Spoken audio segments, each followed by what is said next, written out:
affectés, vont être touchés, vont être impactés. Je vais vous proposer la même vision. On va parler de la même chose, simplement avec un autre sens. Est-ce qu'on n'est pas content qu'aujourd'hui dans l'agriculture, ce ne soit pas des êtres humains qui grattent la terre avec leurs mains et qui ont créé des machines? C'est un progrès. Est-ce que vous pensez que le travail d'une caissière, par exemple pour un caissier, il y a plein de troubles musculo-squelettiques, c'est quelque chose qui n'est pas forcément facile et agréable, est-ce que c'est un travail qui est créé, qui n'est pas pénible? Donc je pense qu'en premier lieu, l'automatisation va arriver à la place de travaux qui étaient soit pénibles, soit à faible valeur ajoutée. Et là, il faut qu'on distingue le travail qui est effectué du rôle social de la personne qui l'effectue. Et dans ce moment où ça va arriver, la numérisation est là, la mondialisation est là. Et donc, plutôt que de se dire, attention, il y a des robots qui arrivent qui vont effectuer des tâches, d'accord, ça va arriver, donc accompagnons-le, disons ces tâches vont être effectuées par des robots et c'est bien, parce qu'on va rendre du temps à des gens qui étaient occupés pour un temps qui était soit pénible, soit à faible valeur ajoutée. La vraie question n'est pas ce temps, la question c'est comment est-ce qu'on leur rend ce temps, qu'est-ce qu'on fait de ce temps, et comment est-ce qu'on fait que les gens qui bénéficient de ce temps aient encore de quoi vivre et trouvent à la fois un rôle social et des revenus. Et c'est ça que je pense que la réflexion qu'il faut avoir, parce que les robots, on peut parler de la voiture autonome. La voiture autonome, avec ou sans Uber, elle sera là.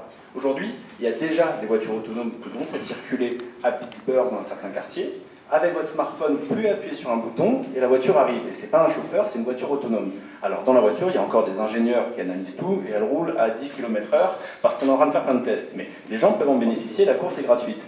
Et dans ce cadre-là, il y a des villes qui réagissent de manière différente. Il y a des villes qui se disent on n'en veut pas parce qu'on a peur, on a des problèmes avec les taxis, qu'on ne sait pas comment ça va se passer.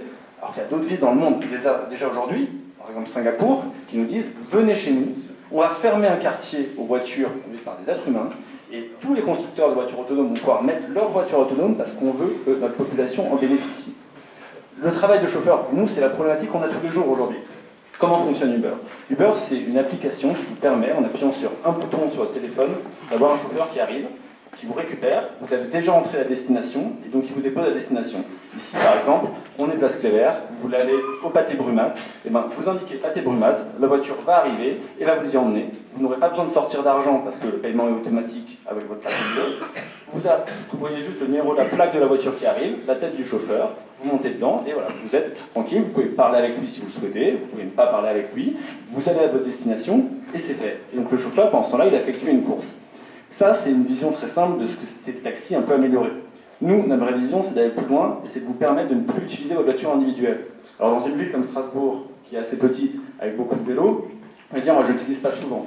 Sûrement, si vous avez la chance d'habiter en centre-ville. En revanche, si vous habitez à Ilkirch, à Egolsheim, à Brumat ou à Vendenheim, vous l'utilisez, votre voiture. Et je pense que la plupart des gens ici sont déjà rentrés chez eux après un dîner en ayant bu 2 verres, plus de 2 verres. Qui ne l'a pas fait, j'imagine que vous l'avez tous fait. Et ben, là, pourquoi vous l'avez fait? Peut-être parce que vous n'avez pas de possibilité autre. Et nous, la vraie vision d'Uber, c'est ça, c'est de permettre aux gens de se passer de la voiture individuelle en ville. Plus on va voir à la campagne, plus c'est compliqué, mais et c'est l'écosystème du transport en commun. Voilà, vous allez pouvoir prendre le tram, prendre un vélo, et puis le soir, s'il pleut, vous êtes fatigué, prendre un VTC. Et c'est là qu'elle se fait la différence, c'est que le taxi n'a jamais fait ça. Et nous, c'est ce qu'on essaie de proposer, c'est un changement comportemental là-dessus. Ça, c'est l'offre. Après, du côté des gens qui travaillent, comment ça se passe? Comment travaille un chauffeur Uber?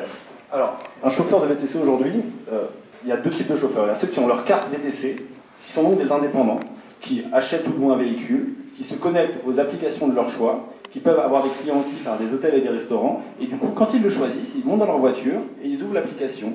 Et donc là, ils sont géolocalisés, ils sont disponibles pour être commandés. Et donc, dès que quelqu'un commande autour d'eux, la course la plus proche leur est envoyée. Et donc, ils y vont, ils récupèrent la personne, ils démarrent la course. Là, c'est un compteur euro-kilométrique, comme le taxi.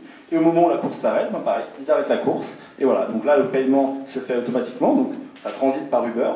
Nous, on leur renvoie, on prélève une commission là-dessus, des frais de service pour cette mise en relation, qui sont de 25%. Donc sur une course à 10 euros, il y a 2,50 € qui partent chez Uber pour la mise en relation, la technologie, une sorte d'apporteur d'affaires en fait. Et il y a 7,50 € qui repartent au chauffeur, ça c'est son chiffre d'affaires. Et à partir de ce chiffre d'affaires-là, ben, il y a l'argent qu'il va devoir retirer, c'est-à-dire la location de véhicule ou son financement, l'essence, l'entretien, et à partir de ça, il lui reste un revenu, et au final, donc ça c'est les chauffeurs indépendants. À côté de ça, aujourd'hui, il faut savoir, malheureusement, suite à tout un lobbying des taxis, il est devenu très dur d'être VTC. Quand ça s'est lancé en 2009, le VTC, vous pouviez être VTC en 3 semaines, avec le bac, le permis de conduire et un casier judiciaire vierge. Aujourd'hui, il y a un examen qui d'ailleurs n'a pas été organisé en janvier, il n'est pas organisé en février, il ne sera pas organisé en mars. Et dans cet examen, il y a 5 matières dont l'anglais. Et en dessous de 8 sur 20 dans une seule matière, vous êtes éliminé. Donc ici, à Strasbourg, les chauffeurs de VTC doivent parler anglais. Pourquoi pas allemand? C'est un peu absurde. Et l'orthographe est éliminatoire. Donc c'est devenu très compliqué. Donc des chauffeurs qui veulent travailler ne peuvent pas avoir leur carte et vont, malheureusement, retravailler pour des entreprises de transport qui, là, les embauchent et les font travailler. Donc parfois, ça se passe très bien, mais quand le patron, lui, donc ce nouvel intermédiaire qui est créé, prend une marge très importante et a mal géré son entreprise, il y a des chauffeurs qui subissent cette situation. Donc nous, notre vision, c'est de les accompagner pour qu'ils puissent tous devenir VTC indépendants, parce que le travail à la demande, c'est ce que nous disent les chauffeurs, 87% d'entre eux, je veux être mon propre patron, c'est la principale raison pourquoi je le fais. Et on pense que le travail à la demande n'est pas un gros mot. Travailler à la demande, c'est-à-dire quand vous êtes en début de carrière et que vous n'arrivez pas à trouver parce que vous n'avez pas le bon nom, la bonne adresse ou le bon CV, un travail, ben vous pouvez commencer comme ça peut mettre le pied à l'étrier. En milieu de carrière, quand vous avez un incident, vous pouvez passer à cela, ou en fin de carrière, quand vous faites malheureusement parfois virer à 55 ans, qu'il vous reste 5 ans avant d'arriver à la retraite, ça peut être un boulot aussi. Christophe Aguiton, vous vouliez réagir? Je voulais rassurer sur une première chose pour comprendre comment fonctionne Uber et pourquoi ça marche, parce que vous savez qu'après l'interdiction d'Uber Pop, le prix d'un taxi et le prix d'Uber est assez comparable. Il n'y a pas d'énorme différence. Oui, Uber Pop, c'était des particuliers avec leur voiture. Alors, quand vous prenez un Uber à Paris, par exemple, en région parisienne, vous avez ce qu'on appelait avant des voitures de maître. C'est une classe de voiture qui est en général de très bonne qualité, voire supérieure à celle des taxis. Pour expliquer un peu la différence, et la plupart des chauffeurs s'endettent ou font de la location bague et donc payent assez cher tous les mois la voiture qu'ils utilisent. Mais pourquoi ça marche derrière ça? C'est parce que le taux de remplissage, et ça c'est le numérique qui le permet d'une voiture Uber ou d'une autre plateforme, c'est pareil, est de l'ordre de 60%. Alors que le taux de remplissage d'un taxi est de l'ordre de 30%. Parce qu'un taxi, on l'appelle au bord de la route en levant la main. Ça, quand vous direz ça à vos petits-enfants ou vos arrière-petits-enfants dans 20 ans, ils rigoleront. Comment on appelle les taxis en levant la main? Aujourd'hui, on va appeler un taxi avec son smartphone. Et c'est cette technologie-là qui double le taux de remplissage d'un VTC par rapport à un taxi.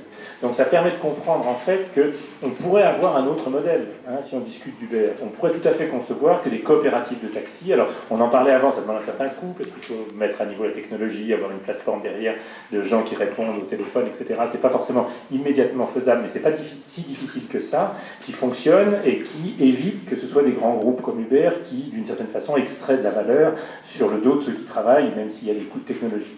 Pourquoi ça se fait pas? Pour deux raisons. Il y a une raison, c'est qu'il y a une petite couche de la population qui voyage, et beaucoup, et qui, elle, n'a pas envie de télécharger une appli à chaque ville dans laquelle ils vont. Donc eux, ils sont contents d'avoir un groupe mondial comme Uber ou un autre qui est partout présent. Mais c'est une couche de la population assez petite. La plupart des gens, ils prennent les taxis ou les VTC dans leur ville ou leur agglomération, au sens large du terme. Donc on pourrait tout à fait concevoir que ce soit des coopératives d'artisans, comme il en existe dans le taxi, qui fassent ça. Là, il y a un problème culturel et d'éducation. On peut penser que ça viendra un jour, mais c'est pas encore. Stéphane Oscar.